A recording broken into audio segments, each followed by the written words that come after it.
I want to have a class called Failure 101, and to pass the class, you have to fail, right? And I would love to see this, for example, in ninth grades, right? So beginning of high school, trying to get everything right. Of course, you're not getting everything right, but wouldn't it be awesome if you had a class and that was the project? I mean, everybody has to, try out for a sports team that you don't get onto, try to do an academic project that doesn't work out, do something that you're going to fail at. Because in clinical psychology, there's a well-known treatment for paranoia, for phobias that are irrational. It's called exposure therapy. And the idea is that if you get really, really scared of something and you keep avoiding it, well, you just never extinguish that fear, right? Like, oh, I have a fear of airplanes. Okay, never get on an airplane. Guess what? I'm still afraid of airplanes. I think if kids have a fear of failure, which is natural, I mean, everybody has a fear of failure. Nobody wants to fail. And they're allowed to just avoid that failure always. They'll always have that fear of failure. They'll always have that fear of imperfection and of screwing up.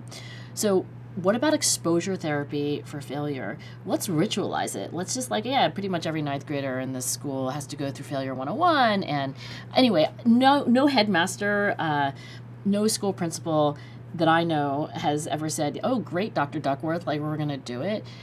They like to tell me that they like the idea, but it won't fly with the parents and so forth. But I hold on to that.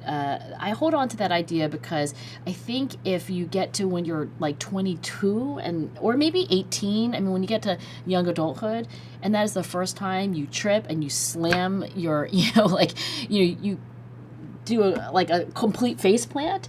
I think that's too late for many people to learn that the world doesn't end, that you're still a human being, that you're still worth something.